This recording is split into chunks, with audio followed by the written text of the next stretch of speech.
আল্লাহ রাসূল সাল্লাল্লাহু আলাইহি ওয়াসাল্লাম হাদিসের ভিতরে পরিষ্কার ঘোষণা করেছেন, উল্লেখ করেছেন, এই কোরআনটার সাথে যার সম্পর্ক থাকবে, এই কোরআনটার সাথে যার সম্পর্ক থাকবে, কাল কিয়ামতের ময়দানে এই কোরআন ওই সম্পর্কওয়ালা ব্যক্তিকে জাহান্নামে ঢুকতে দিবে না।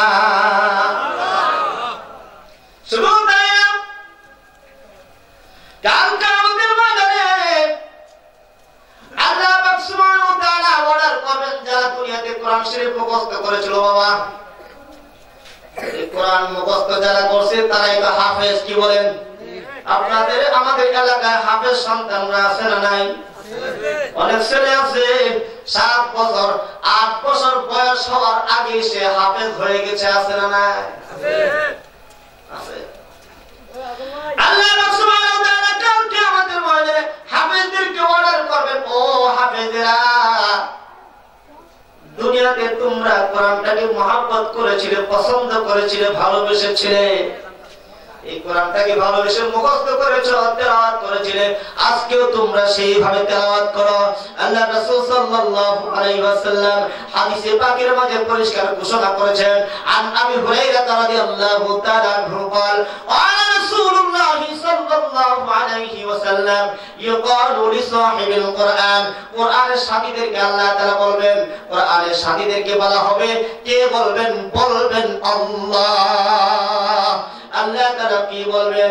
ইকরা ওয়ারতাকি ওয়ারাতিল কামা কুনতা তুরাতিলু ফিদ দুনিয়া ফাইন্না মানজালাকা ইনদা আখিরি আয়াতিন তাকরাউহা। আল্লাহ রাব্বুল আলামিন বলবেন, ও হাফেজ কোরআন, দুনিয়ার জমিনে তুমি যেভাবে কোরআন তেলাওয়াত করেছিলে, আজকে তোমরা সেইভাবে কোরআন তেলাওয়াত শুরু করে দাও।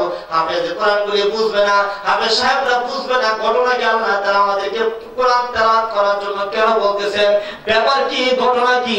আল্লাহ বলে তেলাওয়াত করে দেখো, ফলাফলটা হবে। তারপরে হাফেজ কোরআনগুলি কোরআন তেলাওয়াত শুরু করে দিবে।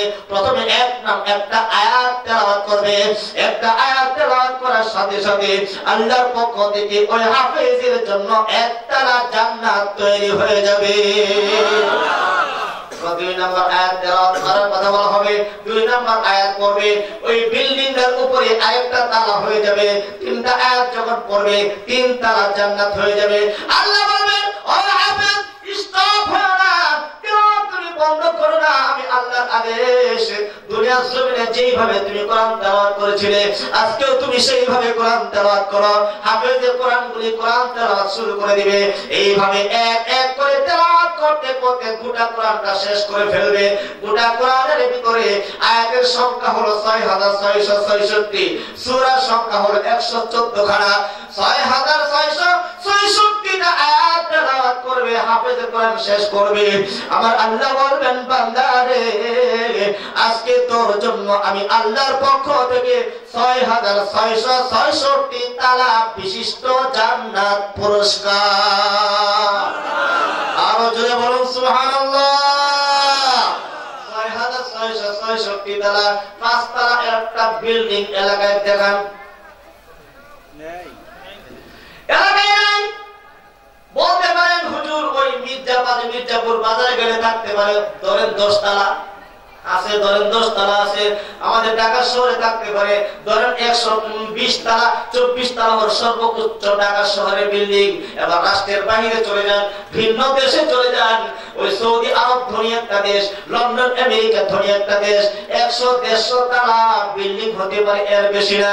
একটা বিল্ডিং দেখান, যে বিল্ডিংটা 6666 তালার একটা বিল্ডিং পৃথিবীর ভিতরে দেখান না, সম্ভব না। আল্লাহ কি সম্মান দিবেন, কি সম্মান দিবেন, কি সম্মান দিবেন? দুনিয়াতে হুজুরদেরকে নিয়ে বিভিন্ন জনে কটাক্ষ করে কথা কয়, টিটকারি দিয়ে কথা কয়। একজন মুসল্লি সে যদি তাবলীগের জামাতে 3 দিনের জামাত লাগায়া, এখন যদি তার মনের অবস্থার পরিবর্তন হয়ে যায়, মাথায় টুপি পরা শুরু করে দিয়েছে, ওই মুসল্লির বন্ধুরা তার নিয়ে টিটকারি করে, কিরে ভাই তুই টুপি পরা শুরু করে দিলি কোন দিন থেকে? ভাই কথা ঠিক না বেঠি? কি নিয়ে তুমি টুপি পরা কোন দিন থেকে শুরু করে দিলা? একজন বেপরদা বোন যখন তার মনের অবস্থার পরিবর্তন হয়ে যায়, হঠাৎ করে সে পর্দা শুরু করে দেয়। অন্যান্য বান্ধবীরা জিজ্ঞাসা করে বসে, কিরে মিয়া, কিরে বান্ধবী, পর্দা কবে থেকে শুরু করলা তুমি? চিৎকারি করেনি না করে না? চিৎকারি করেনি না করে না? চিৎকারি করেন, আলেমদেরকে নিয়ে ক্রিটিসাইজ করেন, মসজিদের ইমাম মুয়াজ্জিনদেরকে নিয়ে টিটকারি দেয়, হাফেজে কোরআনদেরকে নিয়ে টিটকারি দেয়। আপনি আমি টিটকারি দিতে পারেন, উলামায়ে কেরামকে টিটকারি আপনি দিতে পারেন, কিন্তু আমার আল্লাহ আলেমদেরকে হাফেজদেরকে এইভাবে সম্মানিত করবেন আখিরাতের ময়দানে।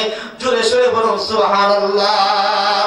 এইভাবে সম্মানিত করবেন। শুধু তাই না, ও মিয়া, আপনার সন্তানকে আপনি মাদ্রাসায় ভর্তি করাইলেন, আপনার সন্তানকে আপনি আলেম বানাইবেন। অনেক মানুষ দেখি, অনেক মুসল্লি দেখি, তার নিয়ত আগে থেকে, হুজুর আমি আমার সন্তানকে হাফেজে কোরআন বানাবো। আমার মসজিদে অনেক মুসল্লি বলে, হুজুর আমার ছেলেটার মাদ্রাসায় ভর্তি করবো, পরামর্শ দেন কোথায় ভর্তি করব। বলুন দেখি, তার মনের বড় খায়েশ, তার মনে বড় আশা, তার ছেলেটা আলেম হবে, তার ছেলেটা হাফেজ কোরআন হবে। যদি জিজ্ঞাসা করা হয়, তুমি কেন তোমার ছেলেকে মাদ্রাসায় ভর্তি করবা? তোমার ছেলেকে মাদ্রাসায় ভর্তি না করে, অনেক সময় মুসল্লিদেরকে আমি টেস্ট করি, পরীক্ষা করি, মাদ্রাসা ভর্তি না করে স্কুলে ভর্তি করেন। স্কুলে ভর্তি করলে মাস্টার্স পাস করবে, ইন্টার পাস করবে, ডিগ্রি পাস করবে, ভালো একটা সরকারি চাকরি করবে, জীবন হয়ে যাবে সাকসেস।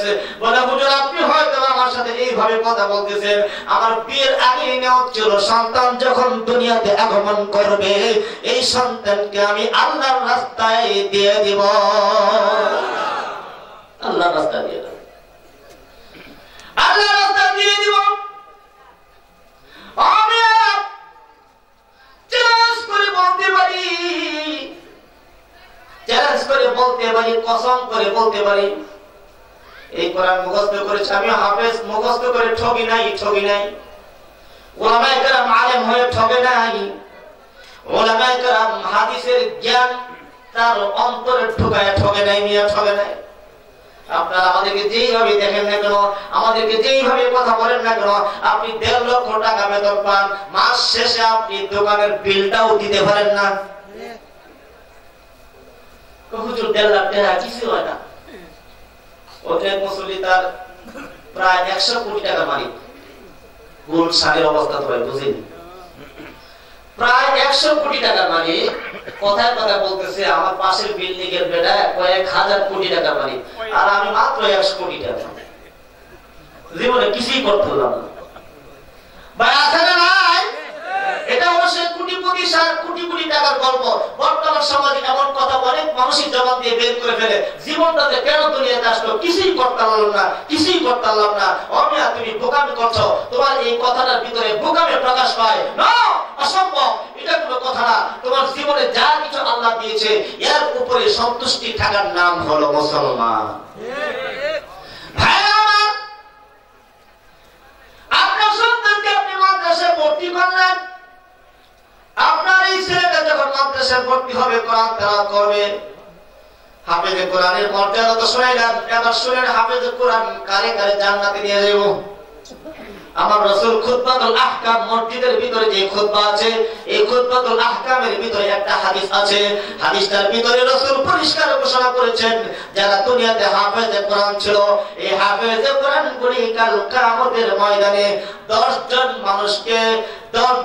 মানুষকে সুপারিশ করে করে জান্নাতে প্রবেশ করাইবে। 10 জন মানুষকে সুপারিশ করে করে জান্নাতে প্রবেশ করাইবে। এবার সাহাবায়ে কেরাম প্রশ্ন করে, ইয়া রাসূলুল্লাহ, ইয়া হাবিবাল্লাহ, এই 10 জন যদি জাহান্নামী হয়ে থাকে তাহলে কি হবে? ইয়া রাসূলুল্লাহ, যদি 10 জন মানুষ জাহান্নামী হয়ে থাকে তাহলে কি হবে? রাসূল বলেন, জাহান্নামী সাব্যস্ত হওয়ার পরেও জাহান্নাম থেকে বের করে করে আল্লাহর কাছে সুপারিশ করবে। আল্লাহ তাআলা হাফেজের কোরআনকে সুপারিশ কবুল করে এই 10 জন জাহান্নামী ব্যক্তিকে জান্নাতে ঢুকায় দিবেন, জান্নাতে ঢুকায় দিবেন। কিতাবের ভিতরে এই 10 জন মানুষের একটা ছোট্ট একটা সিরিয়াল বর্ণনা করেছেন। কিভাবে মিয়া জানেন? কিতাবের ভিতরে একটা সিরিয়াল বর্ণনা করেছেন। সিরিয়ালটা কি? এই 10 জন মানুষের ভিতরে কে কে হবে জান্নাতি? আমার রাসূল সাল্লাল্লাহু আলাইহি ওয়াসাল্লাম বলেন, এই 10 জন মানুষের ভিতরে 1 নাম্বার ওই মহিলা হবে জান্নাতি। জান্নাতি, যে মহিলার গর্ভ থেকে এই সন্তান দুনিয়াতে আগমন করেছে। আরো জোরে বলুন সুবহানাল্লাহ। এই ভাই, পৃথিবীতে আপনি কিছুই নাই, পৃথিবীতে আপনি কিছুই পেলেন না, আপনার একটা সন্তান হাফেজ হয়ে গেল, আপনি জান্নাতের মালিক হয়ে গেছেন। আপনার একটা সন্তান হাফেজ হয়ে গেল, পৃথিবীতে কিছুই নাই। আমি বলবো আপনার সব আছে। কি আছে জানেন? আপনি ছেলে হাফেজ হওয়ার কারণে আপনার জান্নাতের ফয়সালা আল্লাহ করে দিয়েছে। এক নাম্বার, ওই মা হবে জান্নাতি যে মায়ের গর্ভ থেকে সন্তানটা দুনিয়াতে আগমন করেছে, গেল তো এক নাম্বার। আর কে হবে জান্নাতি? দুই নাম্বার, ওই ব্যক্তি হবে জান্নাতি যে ব্যক্তি জন্ম দিয়েছেন এই সন্তানকে, অর্থাৎ সন্তানের বাবা। সন্তানের বাবা হাফেজি মাদ্রাসায় ভর্তি করায় মিয়া আপনি বোকামি করছেন। আমি বলবো আপনার ছেলেকে বড় ডিগ্রি অর্জন করেই আপনি বোকামি করেছেন। গত কয়েকদিন আগে আমার মসজিদের পাশে মাদ্রাসা হুজুর আমার গিয়ে বলেছে, হুজুর একটা মুরব্বী টাইপের একটা ব্যক্তি আমার মাদ্রাসায় এসে ঘুমান। কি বাবা, আপনি প্রতিদিন আমাদের মাদ্রাসায় এসে ঘুমান, আপনার কি বাড়ি নাই, ঘর নাই? বলে হুজুর আমার বাড়ি 10 তলা বিল্ডিং। আমার জিজ্ঞাসা করে বসলেন, আপনাকে উত্তর দেই আমার বাড়িটা 10 তলা বিল্ডিং। তো এই হালত কেন আপনার? আপনার এই হালত কেন? আপনি প্রতিদিন মাদ্রাসায় এসে বারান্দায় ঘুমান, কারণ আপনাকে চিনি না, আপনাকে তো ভিতরে মেহমানদারি হিসেবে জায়গা দিতে পারি না। অপরিচিত একটা ব্যক্তিকে ঢাকা শহরে জায়গা দেয় না, এটাই হলো স্বাভাবিক। আপনাকে জায়গা দিতে পারি না, তো আপনি দেখি প্রতিদিন এইখানে এসে ঘুমান। ঘটনা কি বাবা? এবার মুরব্বী চোখের পানি জার করে ফেলে দেয়, দিয়া বলে হুজুর আমার 10 তলা বিল্ডিং, এটা আরো আগের থেকে আমার নামে কাওলা, এটা হলো আমার জায়গা। আমার সন্তানদের দিকে খেয়াল করে, আমার সন্তানদের দিকে তাকিয়ে আমি এই বিল্ডিংটা করেছি 10 তলা। আমার 3টা সন্তান আছে। মনে করলাম প্রথম সন্তানকে আমি বিয়ে করাইলাম, বিয়ে করানোর পরে দেখি আমার সন্তানদের বাংলা লাইনে যত লেখাপড়া আছে সব লেখাপড়া শেষ করে, এবার যখন যৌবন তার ভিতরে চলে আসলো, বিয়ের বয়স হয়ে গেল, তাকে আমি বিয়ে করাই দিলাম। এমন একটা মেয়ে বিয়ে করাইলাম যে মেয়ে হরি দেখতে পারে না। শ্বশুর মাথার কাছে বোঝা মনে হয়, শাশুড়িকেও মাথার কাছে বোঝা মনে হয়। এবার মুরব্বী মনে মনে চিন্তা করলো, দ্বিতীয় ছেলেটাকে বিয়ে করাই দিয়ে সময় তো হয়ে গেছে, যত লেখাপড়া আছে যারা শিক্ষায় শিক্ষিত মানে তাকেও বিয়ে করাই দিল। বিয়ে করার পরে দেখে এই বউটাও হলো লেমন্ডিস মার্কা, এটাও আমারে দেখতে পারে না। 3 নম্বর ছেলেকে বিয়ে করাইলো, 3 নম্বর ছেলের বউ আমারে দেখতে পারে না। ওগো হুজুর, এখন আমি বাড়িতে বাসায় আমার সন্তানদের কাছে, আমার সন্তানদের বউদের কাছে আমি একটা বোঝা হয়ে দাঁড়াচ্ছি। একটা দৃষ্টান্ত দেখান, একটা দৃষ্টান্ত দেখান। একজন আলেম তার মাকে বের করে দিয়েছে, মাত্র একটা প্রমাণ দেখান। যখন বাবা 2টা হাত আল্লাহর কাছে তুলি, সবসময় মার জন্য দোয়া করি, কারণ আমার রাসূল তো মায়ের বর্ণনা পরিষ্কার দিয়েছেন। আজকে আমার আলোচনা ভিতরে মাতা পিতার আলোচনা কিন্তু আছে। টাইম কত করে? 11টা বেজে গেছে। আমার তো মনে হচ্ছে আমি 20 মিনিট ধরে বসি মাত্র।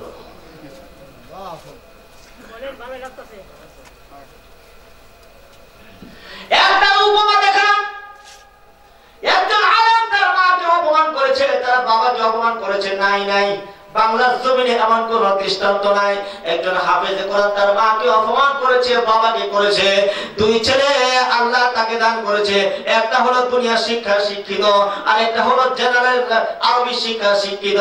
ওই দুনিয়া শিক্ষা শিক্ষিত তার বাবা মার খবর নেওয়ার সময় নেই, কিন্তু যে আরবি শিক্ষা শিক্ষিত হয়েছে, একটা মাদ্রাসায় সে শিক্ষকতা করে অথবা একটা মসজিদে ইমামতি করে 8,000 10,000 টাকা বেতন পায়। এই বেতন নিয়ে সে তার পরিবার চালায়, মা বাবাকেও দেখে।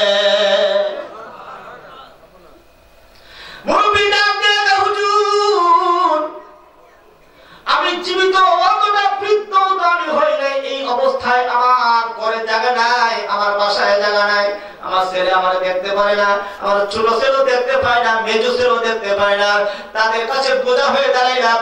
গত কয়েকদিন ধরে আমার সন্তানগুলি আমাকে ঘাড় ধাক্কা দিয়ে বাসা থেকে বের করে দিয়েছে। আমার বাসার ভিতরে জায়গা নাই। সন্তান কেমন বিবেক থাকলে সন্তান তার বাবাকে ঘাড় ধাক্কা দিয়ে বের করে দেয়? গত কয়েকদিন আগে পেপারে দেখলাম মামের ঝগড়া। প্রতিদিন পেপারের ভিতরে পরিষ্কার উল্লেখ করে দিয়েছেন, মেয়েটা তার মার চুলে ধরে মেরে মেরে ঘর থেকে বের করে দিয়েছে।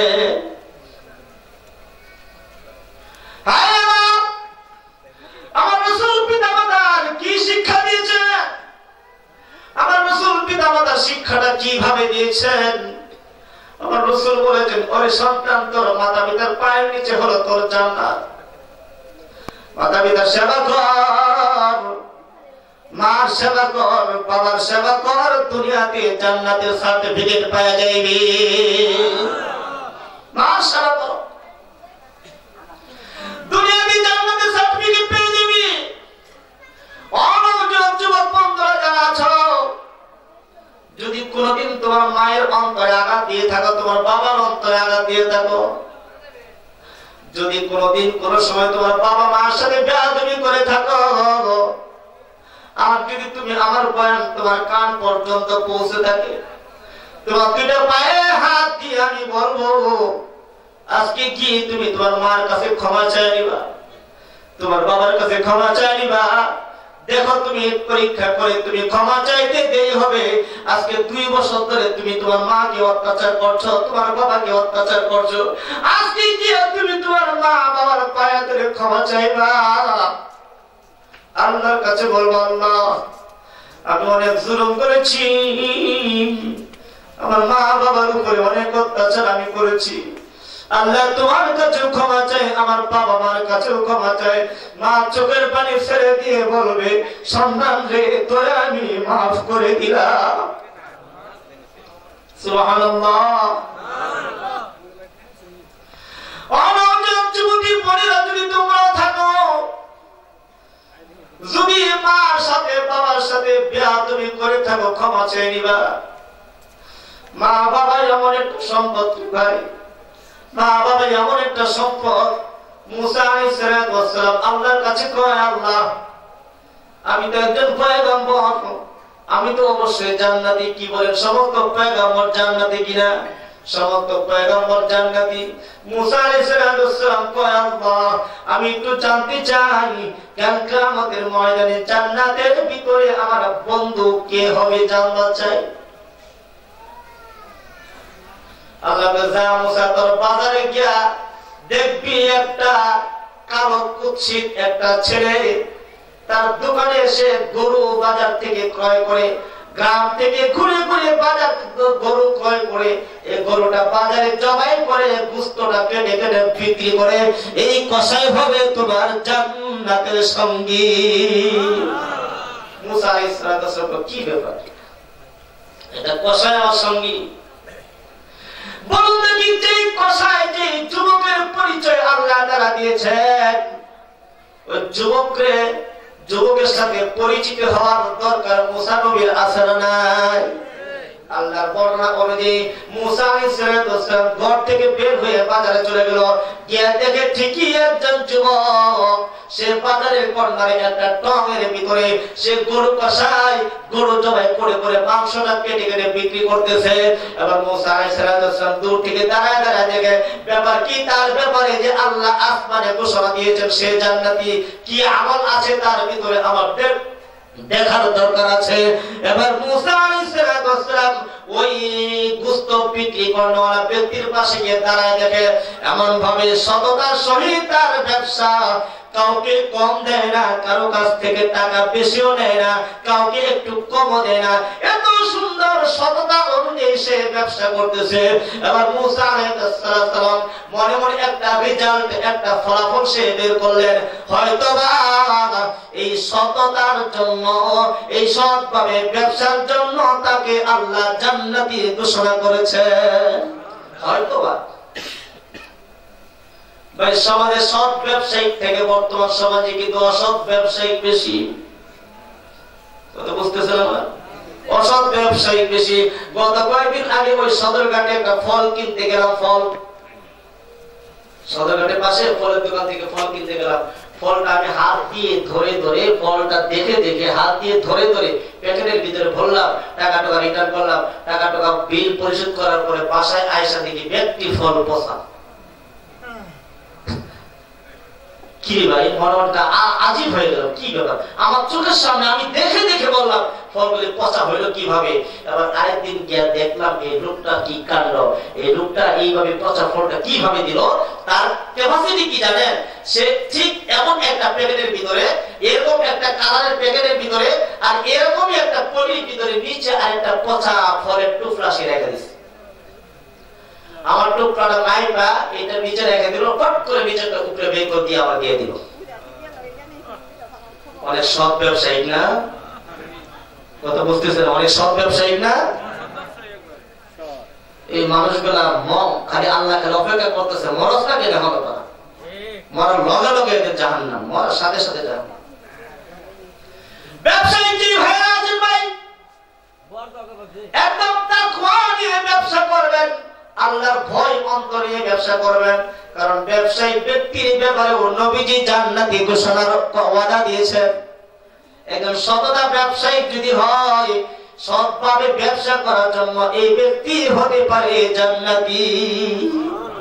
মুসা আলাইহিস সালাম মনে হয় চিন্তা করলো, মনে হয় এই জন্য সে জান্নাতি। এরপরেও তো পরিপূর্ণ উত্তর পায় না। এবার গিয়া কয়, ও যুবক, আমি তোমার বাড়িতে যাব, তোমার মেহমান হয়ে যাব, তুমি কি আমারে নিবা? এবার যুবক ডাক দেয়া, হুজুর আপনি আমার বাড়িতে যাবেন, আমার বাসায় যাবেন, এটা তো আমার কপাল, এটা তো আমার কপাল। গ্রাম অঞ্চলে দেখেন না মা বোনেরা, তার গাছের ভিতরে ফল ধরলো, পেটে ফল ধরেছে, মায়ের চাহিদা, মায়ের ইচ্ছা হলো আমি এই ফল গাছের প্রথম পেঁপেটা আমি আমার ইমাম সাহেব, মসজিদের ইমাম সাহেবকে খাওয়াবো।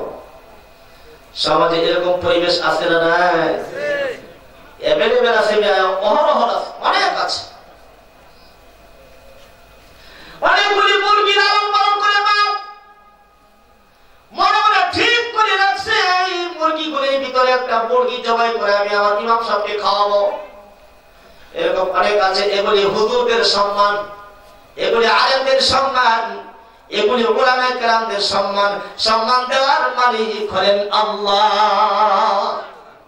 আমি যাব তোমাদের বাসায়, বলে হুজুর আপনি যাবেন, এটা তো আমার কপাল, এটা তো আমার ভাগ্য, চলুন দেখি হুজুর আমার সাথে। এবার মুসা আলাইহিস সালাম ওই ব্যক্তির সাথে মেহমান হয়ে তার বাড়িতে গেলেন।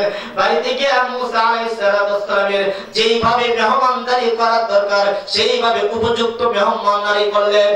এবার ওই যুবকটা সেও খাবার দাবার করলো। খাবার দাবার করার পরে কিছুটা পুস্তকে এত সুন্দর করে নরম করে সে নিজের হাতে রান্না করলো। রান্না করে এরপরে তার ঘরের ভিতরে একটা ধরনার ভিতরে, ওই ঘরের মাঝখানে যে ধরনা থাকে, এই ধরনার ভিতর থেকে একটা ব্যাগ আছে, এই ব্যাগের ভিতর থেকে একটা জীর্ণ শীর্ণ মহিলাকে বের করলো। মহিলাকে বের করে এই যুবক ওই মহিলার মুখের ভিতরে এই নরম গোশতটাকে চাবুক দিয়ে এই মহিলাকে খাবার দাবার করাইলেন। মহিলাকে খাওয়া দাওয়া করানোর আগে মহিলার যত খারাপ কাপড়গুলি ছিল, যত নাপাক কাপড়গুলি ছিল, সবগুলি নাপাক কাপড় ধুয়ে পরিষ্কার করে সুন্দর পাক কাপড়গুলি পরাইয়া দিলেন। এবার মেয়ে মহিলাটার সেবা যত্ন শেষ করার পরে এবার মহিলা দুইটা হাত তুলে আল্লাহর কাছে দোয়া করলো। দুইটা হাত তুলে আল্লাহর কাছে শুধু দুইটা ঠোঁট নাড়িয়ে নাড়িয়ে আল্লাহর কাছে কি জানি বলে, এই কথাটা মুসা আলাইহিস সালাম বুঝতে পারে নাই। শুধু পর্দার ভিতর থেকে দেখতেছেন দৃশ্যটা, কিন্তু বুঝে না। এবার সন্তানকে ডাক দিয়া প্রথম নাম্বার প্রশ্ন করলো, ও যুবক, এই মহিলা তোমার কি হয়? সন্তান কয় আমার মা। সুবহানাল্লাহ বলে, আমার মা, আমার মা। কতদিন ধরে তুমি তোমার মায়ের সেবা করছো, যত্ন করছো? বলে হুজুর আমার মা যতদিন ধরে অসুস্থ ততদিন ধরে আমি আমার মায়ের সেবা করছি, তোমার কি বিরক্ত লাগে না? সন্তান কয়, হুজুর যে মা আমারে 10 মাস 10 দিন গর্ভে ধারণ করেছে, কেন বিরক্ত লাগবে? যে মা আমাকে 10 মাস লাগবে। একটা লোক হাত তুলে দেখান, হুজুর আমি মায়ের পেট ছাড়া দুনিয়াতে আগমন করছি। পারবেন কেউ? কেউ পারবেন না। মা ছাড়া তো আপনি দুনিয়াতে আসেন নাই, কিভাবে আপনি আপনার মায়ের সাথে বেয়াদবি করেন? কিভাবে যুবক তুমি তোমার মাকে বাবাকে ঘাড় ধাক্কা দিয়ে বের করে দাও? বর্তমান সময় তো ঢাকা শহরে নামছে বৃদ্ধাশ্রম। এটার জ্ঞান আপনাদের আসেনি না জানি না, আমি আপনাদেরকে বুঝিয়ে দিয়েছি। বৃদ্ধাশ্রম ওই জায়গাকে বলা হয় যে জায়গায় বৃদ্ধ বাবাকে মাকে সন্তানেরা টাকার বিনিময়ে ফেলে রেখে আসে, এর নাম হলো বৃদ্ধাশ্রম। হ্যাঁ, দুনিয়া কোন সময় কোন অবস্থার উপর আমরা পড়ে গেলাম? বৃদ্ধাশ্রমে আসন সংখ্যা সীমিত। এবার দেখা যায় প্রতিদিন সন্তান ভাই বোন মিলে তার মা বাবাকে বৃদ্ধাশ্রমে রাখার জন্য তারা সিরিয়াল দেয়। বৃদ্ধাশ্রমের জায়গা নাই, আসন সংখ্যা সীমিত, ফিল আপ হয়ে গেছে, আর নেয় না।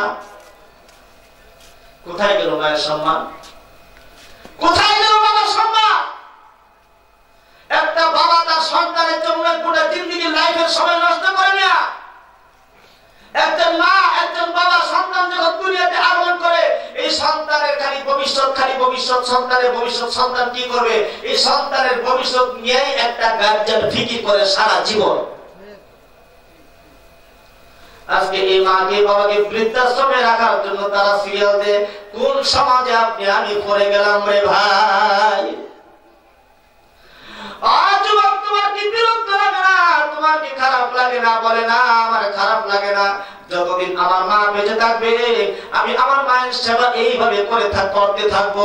আমি আমার মায়ের সেবার কোনো ত্রুটি রাখবো না, আমি আমার মায়ের খেদমতের কোনো ঘাটতি রাখবো না। হুজুর আমি আমার মায়ের সেবা এইভাবে করে আসছি। এবার মুসা আলাইহিস সালাম প্রশ্ন করে, ও যুবক তোমার মা তোমার জন্য যে দুই হাত তুলে দোয়া করলো, এটা তো আমি বুঝলাম না। হুজুর আমার মা এমন একটা প্রস্তাব আল্লাহর কাছে দিয়ে রাখছে যে প্রস্তাবটা কোনোদিনও সম্ভব না। কি প্রস্তাব? বলে হুজুর আমার মা প্রতিদিন দুই হাত তুলে আল্লাহর কাছে একটা ফরিয়াদ জানায়, একটা দরখাস্ত জানায়। আমার মায়ের ভাষা তো আপনি বুঝেন নাই, আমি তো জানি আমার মা কি বলে। আমার মা দুই হাত তুলে আল্লাহর কাছে প্রতিদিন একটা দোয়াই করে, আল্লাহ আমার সন্তান ধনী হোক আমার কোনো আপত্তি নাই, গরিব হলেও আপত্তি নাই, আমার সন্তানের কোনো কিছু আমার কাছে চাওয়া নাই। আমি চাই না আমার সন্তানের কোনো কিছু। একটা জিনিস আমি চাই, আমার সন্তান দুনিয়ার লাইফে জিন্দেগি যখন শেষ হয়ে যাবে, আমার সন্তান যখন ইন্তেকাল করবে, যখন মারা যাবে, আমার সন্তানকে আল্লাহ তাআলা যেন বর্তমান জামানার পয়গম্বর মুসা নবীর সঙ্গী বানায়া দেয়। আরো জোরে বলুন সুবহানাল্লাহ।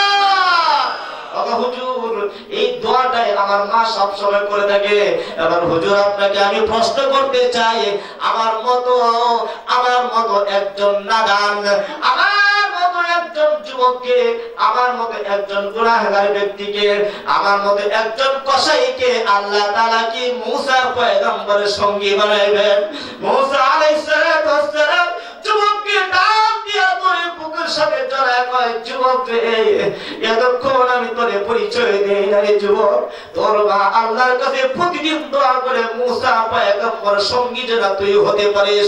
আরে যুবক আমি হলাম বর্তমান জামানার পয়গম্বর মুসা আলাইহিস সালাম। যুবক আমি আল্লাহর কাছে একটা প্রশ্ন করেছিলাম, আমি জানতে চাই কাল কিয়ামতের ময়দানে আমার জান্নাতের সঙ্গীটা কে হবে? যুবক রে যুবক, আল্লাহ তাআলা আসমানে দুই যুবকের নামটাই আমার সাথে ঘোষণা দিয়েছে।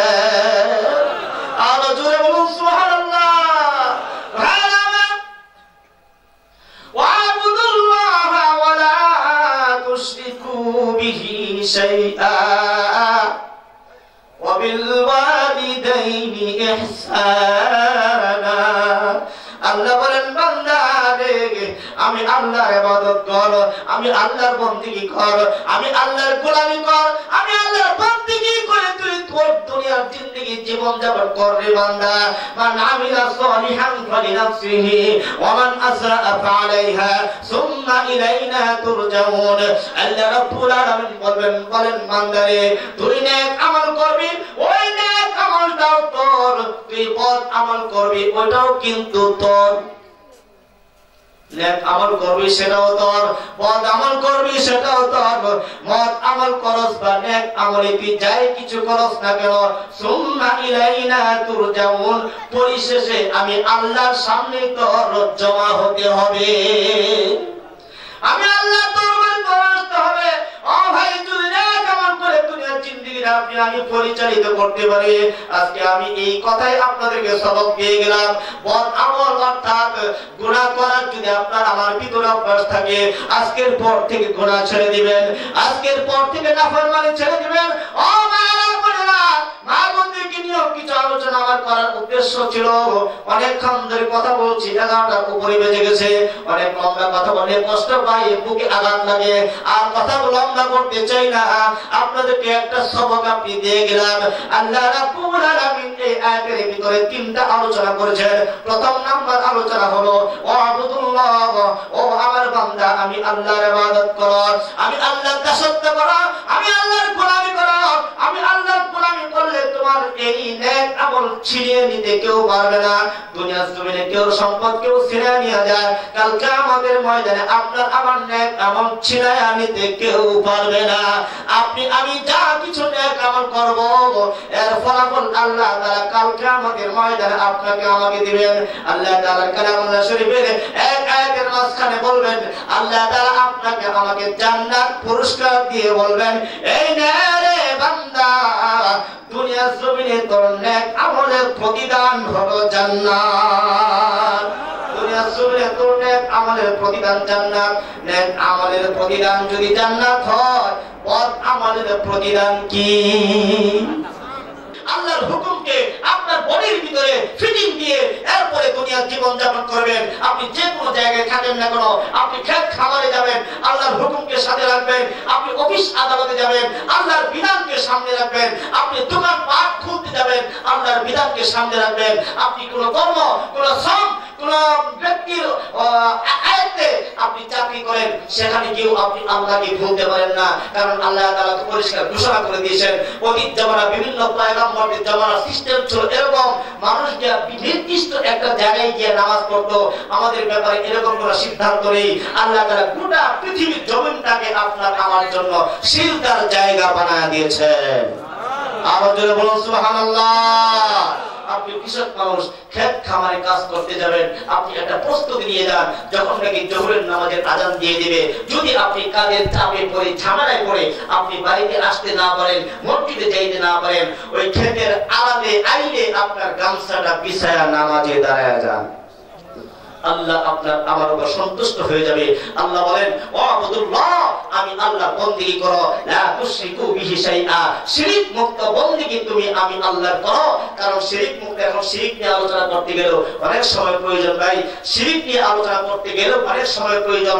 একটা ব্যক্তি মনে করেন, হ্যাঁ, তার মেয়েকে বিয়ে দিল একজন আল্লাহওয়ালা ছেলের কাছে, মনে করেন আল্লাহওয়ালা ছেলের কাছে বিয়ে দিল। বিয়ে দেওয়ার পরে দেখা যায় এখন মেয়েও নামাজ পড়ে, মেয়ের জামাই ছেলেও নামাজ পড়ে। আবার মেয়ের বাবা পড়ছে বিপদ, জামাই বাড়িতে এসে নামাজ পড়ে, আমি নামাজ পড়ি না, কেমন দেখা যায়? নামাজের পরে ঘর থেকে বের হয়ে সে বাজারে চলে গেছে। এরকম আছে না নাই? আছে না নাই? বিপদে পড়ে লাস্টে পরে কি জায়গা বাজার বাহিরে ঘর থেকে বের হয়ে অন্যদিকে চলে যায়। মেয়ের শ্বশুর বাড়ি মেয়ের বাবা বেড়াইতে গেল, বেড়াইতে গিয়া দেখে মেয়ের জামাইও নামাজ পড়ে, মেয়ের শ্বশুরেও নামাজ পড়ে, শাশুড়িও পড়ে, দেবর পড়ে। গোটা ঘরটার ভিতরে যত সদস্য আছে একটা সদস্যও নাই, নামাজ পড়ে না। এবার মেয়ের জামাই, মেয়ের হাজবেন্ড, মেয়ের বাবা সবাই মিলে মসজিদে যাচ্ছে নামাজ পড়তে, মেয়ের শ্বশুর, মেয়ের দেবর, মেয়ের শাশুড়, মেয়ের জামাই সবাই মিলে যাচ্ছে মসজিদে নামাজ পড়তে। আর মেয়ের বাবা তো পড়ে গেল বিপদ, সবাই যায়, আমি কি করে সাথে আমিও গেলাম। এই যে লোক দেখানোর জন্য আপনি মসজিদে গেলেন নামাজ পড়তে, এটার নাম ইবাদত না, এটা হলো শিরকে সগীর, একটা ছোট শিরক। প্রকার শিরক নিয়ে আপনি বিপদে পড়ে গেলেন নামাজে। এই নামাজের দিকে আল্লাহ তাকাবেন না। কালকে আমাদের ময়দানে অনেক মুসল্লির নামাজটাকে পুরাতন একটা কাপড়ের মতো পেঁচিয়ে আপনার আমার চেহারার উপরে নিক্ষেপ করবেন। এই নে তোর নামাজ, এই নে তোর নামাজ, তোর এই নামাজ দিয়ে তুই আজকে পানি দেওয়া তোর সম্ভব না। নামাজ নিয়ে আলোচনা করার দরকার ছিল আমার, কিন্তু ভাই দেখেন অনেক লং টাইম হয়ে গেছে, আমার কষ্ট হচ্ছে। মোট কথা হলো নামাজ আপনাকে আমাকে পড়তেই হবে। নামাজ এমন একটা ইবাদত, নামাজ আপনার আমার ভিতরে থাকতেই হবে, নামাজ আপনার আমার ভিতরে লাগবেই। আমি হাদিস তেলাওয়াত করেছিলাম, আফদালু মা ইউহাসাবু বিহিল আবদু ইয়াউমাল কিয়ামাতিস সালাহ। কাল কিয়ামতের ময়দানে আপনার আমার প্রথম হিসাব নামাজের। প্রথম হিসাব কি? পিছের বেলাটা প্রথম হিসাব কি? এই যে ওয়াজ মাহফিলে আপনি আইছেন না আইছেন না, এটার লাগি আল্লাহ আপনারা ধরবো না। কথা বুঝতে ভাই, 10-20 মিনিট তো যাইবো, এমন যাইবো, শেষ করতে করতে যাইবো আধা ঘন্টা। কি বলেন? সবাই আছেন তো নাকি? এই সবাই আছেন তো? নারে তাকবীর। এত সময় কথা বলতেছে, আমার কষ্ট হয় না? পিছের বেলাতে কষ্ট হইতেছে নাকি? নারে তাকবীর একটা হোক না, চলে বলুন না, চলে নারে তাকবীর, নারে তাকবীর। আল কোরআনের আলো, আল হাদিসের আলো, নারে তাকবীর। আল্লাহু আকবার। আফদালু মা ইউহাসাবু বিহিল আবদু ইয়াউমাল কিয়ামাতিস সালাহ। কাল কিয়ামতের ময়দানে এই যে মাহফিল হইছে, আপনি আইছেন, আপনার ফায়দা হইছে, কিন্তু যদি না আসতেন আপনার কোনো জবাবদিহিতা নাই। কিন্তু আপনার ভিতর থেকে যদি নামাজ ছুটে যায়, এটার জন্য কাল কিয়ামতের ময়দানে জবাবদিহিতা করতে হবে। আমার রাসূল বলেছেন, আপনার গোটা জিন্দেগি যত নেক আমল আছে না কেন, নেক আমল যদি আপনি আমি করতে পারি তো আলহামদুলিল্লাহ ভালো, যদি না করতে পারি তাইলে তো ফলাফল খারাপ। এটা তো ভালো করে জানেন। তো সমস্ত নেক আমলের ভিতরে একটা নেক আমল হলো 5 ওয়াক্ত নামাজ। আমার রাসূল বলেন, প্রথম নাম্বার হিসাব নিকাশ তোমার 5 ওয়াক্ত নামাজের। 5 ওয়াক্ত নামাজের হিসাব নিকাশ যদি আপনার আমার মিলে যায়, বাকি হিসাবের আর প্রয়োজন নাই, বিনা হিসাবে জান্নাতি। এখন মিলবে কিনা নিজেকে নিজে প্রশ্ন করে দেখেন, আপনার নামাজের অবস্থাটা কি? মসজিদের ভিতরে আযান দেয়, মুয়াজ্জিন সালাত দেয়, কিছু মুসল্লি পাওয়া যায় দুপুরে, কিছু মুসল্লি পাওয়া যায় মাগরিবে, এশায়, ফজরের সময় দেখা যায় মুসল্লির সংখ্যা 3 জন। এলাকার পঞ্চায়েতের সমাজ হলো 200 জনের, মুসল্লি কয়জন? আমরা দেখি তো ভাই, বিভিন্ন মাহফিলটা ফিরে যায়, মাহফিল থেকে ফেরার সময় ফজরের নামাজ পড়ে রাস্তায় একটা মসজিদে পড়ি। অনেক মসজিদে দেখা যায় ইমাম মুয়াজ্জিন ছাড়া কেউ নাই। আছে না নাই? আপনি ঘুমটাকে প্রাধান্য দিয়েছেন।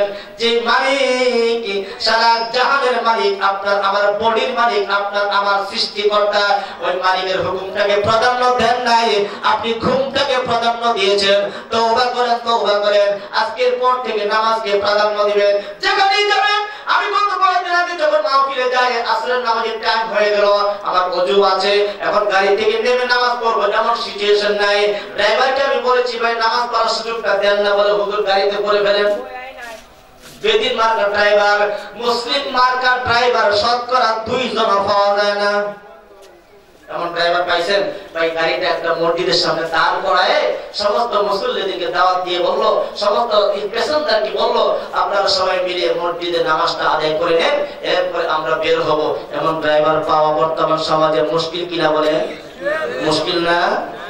এটা তো বলবে দূরের কথা, নামাজ পড়তে চাইলেও সুযোগ দেয় না। এরপর আমি আর কি করবো, সিটের উপরে আবার পাম্পির রুমালটা খুলে সিটের উপরে কসর 2 রাকাত নামাজ আদায় করলাম। পড়তে তো হবে, নামাজ ছাড়া যাবে না।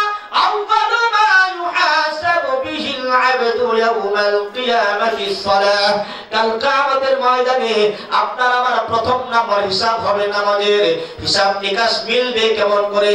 যদি সময় মতো 5 ওয়াক্ত নামাজ পড়তে পারি।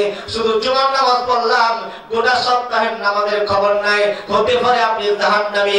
আল্লাহ মাফ করলে ভিন্ন কথা। রাসূল বলেছেন যে বেনামাজি এ হলো জাহান্নামী, আর যে নামাজি এ হলো জান্নাতি।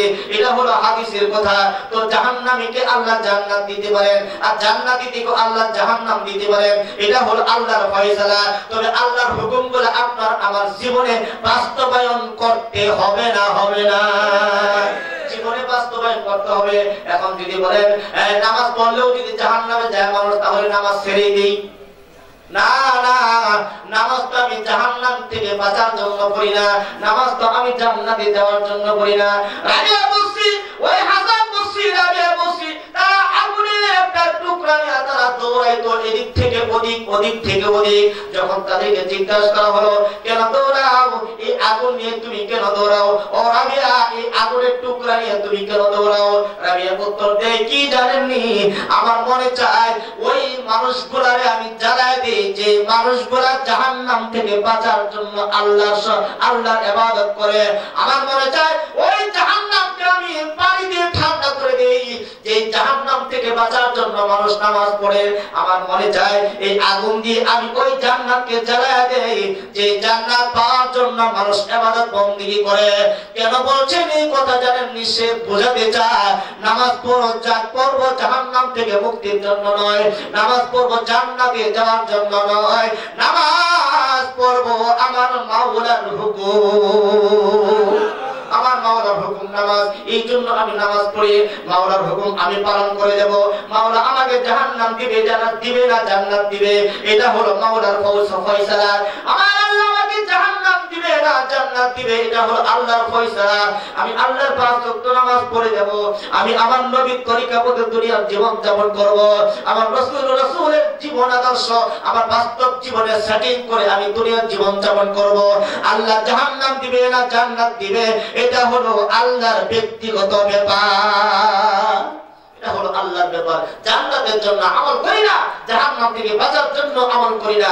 আমল করি কেন? আমার আল্লাহ বলেছেন তুমি আমল করো, বেশি বেশি ইবাদত করো। আমার রাসূল বলেছেন বেশি বেশি নেক আমল করো। যদি নেক আমলের পাল্লা কাল কিয়ামতের ময়দানে হালকা হয়ে যায়, ভাই জাহান্নাম সাব্যস্ত হব আপনি আমি। আল্লাহ তাআলা এই কথাও এক আয়াতের ভিতরে বলেছেন, আল কারিআতু মাল কারিআতু ওয়া মা আদরাকা মাল কারিআহ يوم يكون الناس كالفراش المبثوث وتكون الجبال كالعهن المنفوش فأما من ثقلت موازينه فهو في عيشة راضية وأما من خفت موازينه فأمه هاوية وما أدراك ما هي نار حامية। আল্লাহ বলেন বান্দারে, কাল কিয়ামতের ময়দানে তোর নেক আমলটা আমি মিজানের পাল্লার ডান পাল্লায় রাখবো, তোর বদ আমলটা আমি মিজানের পাল্লার বাম পাল্লায় রাখবো। এরপর আমি ফেরেশতাদেরকে অর্ডার করব, ও ফেরেশতারা আমার বান্দার নেক আমল বদ আমল তুমি টান দাও, মাপো, ওজন দাও। ওজন করার পর যদি বাবা আপনার আমার নেক আমল হালকা হয়ে যায়, আপনার আমার নেক আমলের সংখ্যা কম হয়ে যায়, তখনই আল্লাহ তাআলা ফয়সালা দিয়ে দিবেন আমার যে বান্দার নেক আমলের অবস্থা ভালো না, এটারে দুইটা জাহান্নামের ভিতরে নিক্ষেপ করো। আর যদি আপনার আমার নেক আমলকারী হয়, গুনাহের পাল্লা হালকা হয়ে যায়, আল্লাহ অর্ডার দিয়ে দিবেন ফেরেশতারা সূরা কারিআর আলোচনা অনুযায়ী এই বান্দাকে তুমি জান্নাতে পৌঁছে দাও। কেন জানোনি? আমার বান্দার নেক আমলের অবস্থাটা বড় ভালো, আমার বান্দার নেক আমলের পাল্লাটা ভারী হয়ে গেছে, এই জন্য আমার বান্দা হয়ে যাবে জান্নাতি। নেক আমলের দরকার আছে না নাই? নেক আমলের দরকার আছে। বদ আমলকে ছেড়ে দিব। আজকের পর থেকে যদি আপনাদের আলোচনা শুনিয়ে যদি আলোচনা আপনার বুঝে থাকে, এর উপর আমল করার চেষ্টা করবেন। আজকের পর থেকে বন্ধ বন্ধু বানাবো আল্লাহকে, বন্ধু বানাবো আল্লাহকে, দুশমন বানাবো শয়তানকে। আল্লাহ পরিষ্কার বলেছেন শয়তান তোমাদের প্রকাশ্য শত্রু। শত্রুর সাথে কখনো বন্ধুত্ব পোষণ করতে পারি না, শত্রুর সাথে কখনো আপোষ করতে পারি না। শত্রু থেকে দূরে থেকে আমরা সব সময় আল্লাহকে বন্ধু বানায় দুনিয়ার জীবন যাপন করব। ভাই করব না? করব না? আল্লাহ তাআলা আপনাদের আমাদের সব, যাই হোক ভাই, আল্লাহ তাআলা আপনাদের আমাদের সবাইকে আল্লাহর সাথে সম্পর্ক রেখে দুনিয়ার জীবন যাপন করার তৌফিক দেন। সকলে বলুন আমিন, আরো জোরে বলুন আমিন। আর দুইটা কথা বলি আজকে, ভাই এখন যাই না, কারণ আখিরে মোনাজাত হবে ভাই। এই এশারের নামাজের পর থেকে বয়ান শুনে যদি এখন চলে যান তাহলে তো আপনি শেষ বালাই আপনার কপালে জুটলো না। বাংলা একটা প্রবাদ আছে, শেষ বালা যার। তো শেষ ভালো কি আমাদের দরকার নাই? আমি মুসাফির মানুষ, ইখলাসের নিয়তে কথা বলি। হয়তো আল্লাহ তাআলা আজকে আমাদের মোনাজাতকে কবুল করবেন। মোনাজাত করার আগে আপনাদের কাছে আমি একটি সওয়াল করব, একটা প্রস্তাব দেব। সেই প্রস্তাব কি? প্রস্তাব দেওয়ার আগে আপনাকে আমি একটা দৃষ্টান্ত দেব। সেটা হলো, মনে করেন আপনি আপনার বাড়িতে একটা ঘর বানাবেন। কথা একটু বুঝেন কথা বলা। আপনার বাড়িতে ঘর বানাইতে গিয়ে দেখা যায় 2 লক্ষ টাকা আপনার বাজেট, এর ভিতরে 2 লক্ষ টাকা দিয়ে ঘরের মধ্যে কাম শেষ হইছে না। এরকম হয়নি না? হয় না ভাই? বলেন এরকম হয়নি না? হয় না? যে কোনো কাজের বাজেট করতে গেলে যা লাগবে তার থেকে লাস্টিকে ডবল লেগে যায়, কিন্তু এর পরেও আপনি ঘর বানানোর কাজের বাকি রাখেন না। আপনার ব্যক্তিগত জীবনে যেটা প্রয়োজন সেটা কাজ করার কোনো বাকি রাখেন না, সবকিছু আপনার নামাজ চলে। এখন একটা কথা আপনাদেরকে বলবো, আমি যে মসজিদে গিয়ে ইবাদত করি, নামাজ পড়ি, বন্দেগী করি, ওই মসজিদ যদি আপনাদের কাছে কিছু চায় আপনারা দিবেন কিনা?